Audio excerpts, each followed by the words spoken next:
Age ఫ్యాక్టర్తో సంబంధం లేకుండా అందరికీ మోకాలు నొప్పుల ప్రాబ్లంలు వచ్చేస్తున్నాయి.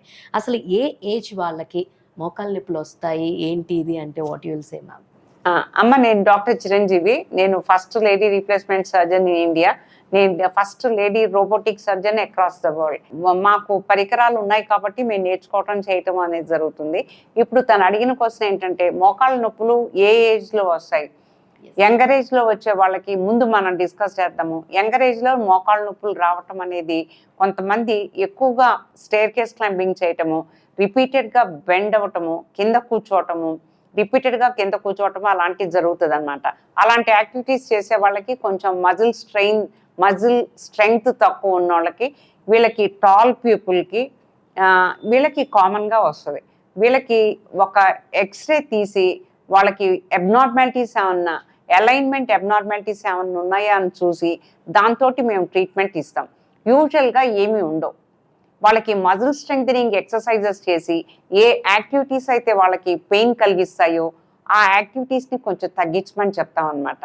వాళ్ళకి మజిల్ స్ట్రెంగ్త్ పెరిగిన తర్వాత ఈ సోర్నెస్ అనేది, డిస్కంఫర్ట్ అనేది తగ్గుతుంది.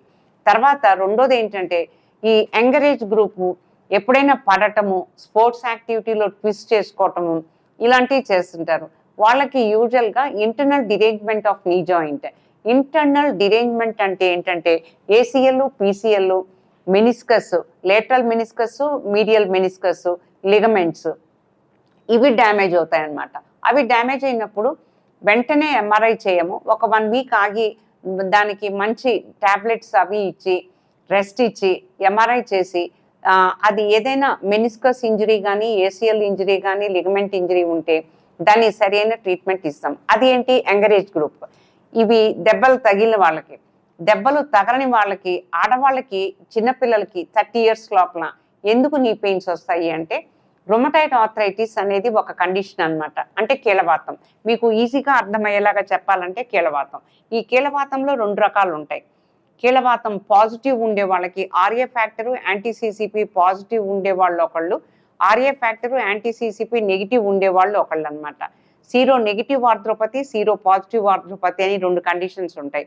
ఈ సీరో పాజిటివ్ ఆర్థ్రోపతి వాళ్ళకి పొద్దున్న లెగిస్తే చేతులన్నీ బిగుసుపోవటము, ఏ పని చేయలేకపోవటము, చేతులు వాపులు అవ్వటము, కింద టోస్ దగ్గర స్వెల్లింగ్ రావటము, నీ జాయింట్ దగ్గర స్వెల్లింగ్ రావటము, ఆ knee joint pain and diffusion వంకరపోవటం అనేది జరుగుతుంది అనమాట.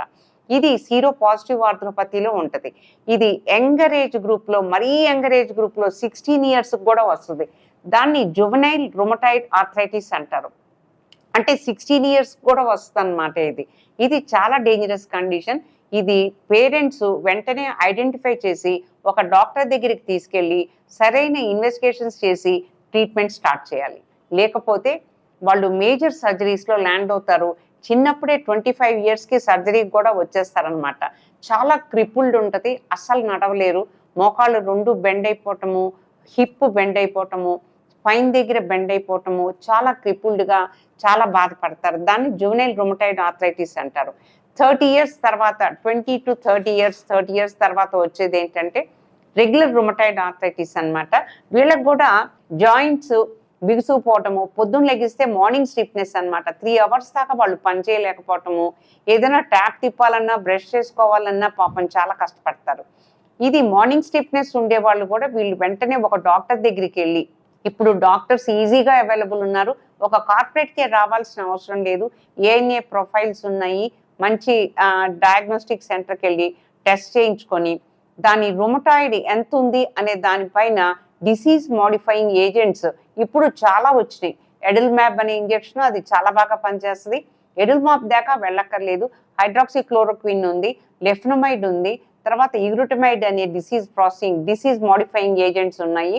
ఇవి తీసుకొని వాళ్ళు సరైన జాగ్రత్తలు తీసుకుంటే నార్మల్ లైఫ్ లీడ్ చేయగలరు. కానీ రుమటాయిడ్ ఆర్థరైటిస్ అనేది ఆటో ఇమ్యూన్ డిజార్డర్. కాకపోతే ఇది రుమటాయిడ్ లైఫ్ లాంగ్ ఉంటుంది. దీనికి ఒక డాక్టర్ దగ్గర కంటిన్యూస్గా 3 monthsకి ఒకసారి విజిట్ చేయాల్సి వస్తుంది. చేసి జాగ్రత్త పడితే నీ రీప్లేస్మెంట్ దాకా రారు. నీ రీప్లేస్మెంట్ ఎప్పుడు అవసరం అవుతుందంటే బాగా డ్యామేజ్ అయిపోయి ఈ రుమటాయిడ్లో ఏంటంటే కీళ్ళన్నీ వాచిపోతాయి అన్నమాట. మెయిన్గా మోకాలు వాచిపోద్ది, ఆ లోపల బోన్ అంతా ఇరోడ్ అయిపోద్ది అనమాట. ఇరోడ్ అయిపోయినప్పుడు వాళ్ళు దే కెనాట్ వాక్, ఇట్లా బెండ్ అయిపోతాయి అనమాట నీస్. అలాంటప్పుడు ఎర్లీగా 40 yearsకే సర్జరీకి వస్తారు. ఇది యంగర్ ఏజ్ పాపులేషన్లో వచ్చేది.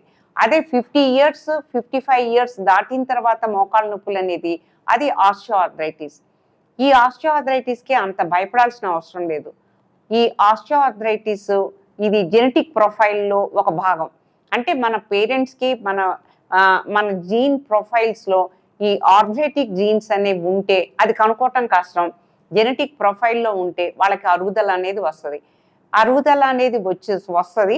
దానికి ఎక్కువ యాడ్ చేసే ఫ్యాక్టర్స్ ఏంటంటే, ఎక్కువ చేసే కండిషన్స్ ఏంటంటే థైరాయిడ్ డిటెక్ట్ చేసుకోకపోవటము, థైరాయిడ్ టెస్ట్ చేయించుకోకపోవటము, ఈ లావెక్కిన దానికి కారణం తెలుసుకోకపోవటము, డయాబెటీస్ అన్ఐడెంటిఫైడ్గా అంటే గుర్తుపట్టకుండా కొన్నాళ్ళు గడిచిపోవటము, sugar levels high levels maintain అవ్వటము, ఇలాంటివన్నీ కారణాలు. దానికి తోడు వెయిట్ గెయిన్ అయ్యి రిపీటెడ్గా కింద కూర్చొని వంగి పని చేసి మెట్లెక్కి ఇలాంటివి చేస్తే ఏంటంటే తొందరగా డీజనరేషన్ ప్రోగ్రెస్ అయిపోయి వాళ్ళు 55 yearsకే రీప్లేస్మెంట్కి వచ్చేస్తారనమాట. నేను రిపీటెడ్గా అన్ని ఇంటర్వ్యూస్లో చెప్పేది ఏంటంటే, ఒక పెయిన్ స్టార్ట్ అయ్యి మీరు ఒక 2 kilometers కూడా నడవలేనప్పుడు ఒక డాక్టర్ దగ్గరికి రావాలి. ఒక 2 floors మీరు నొప్పి లేకుండా ఎక్కలేనప్పుడు ఒక డాక్టర్ దగ్గరికి రావాలి. అన్యూజువల్ వెయిట్ గెయిన్ అవుతున్నప్పుడు ఒక ఫిజిషియన్ దగ్గరికి వెళ్ళి చెక్ చేయించుకోవాలి. ఏదో మా అత్తగారు మా మేనత్త అందరూ ఇంతేలా ఉంటారు, నేను ఇంతేలా ఉన్నానని సరిపుచ్చుకోవద్దు. ఉంటుంది జెనెటిక్ బ్యాక్గ్రౌండ్, ఒబెసిటీకి తప్పకుండా ఉంటుంది. కానీ మీరు చెక్ చేయించుకొని మీ డైట్ బ్యాక్గ్రౌండ్ని మీకు ఒక డైట్ ప్లాన్ చేసుకొని కార్బోహైడ్రేట్స్ తగ్గించుకొని ఫ్యాట్స్ తగ్గించుకొని వెయిట్ గెయిన్ అవ్వకుండా చూసుకోవాలి. Hi everyone, Nenu mi Vedika. Please subscribe to Volgo Health. Don't forget.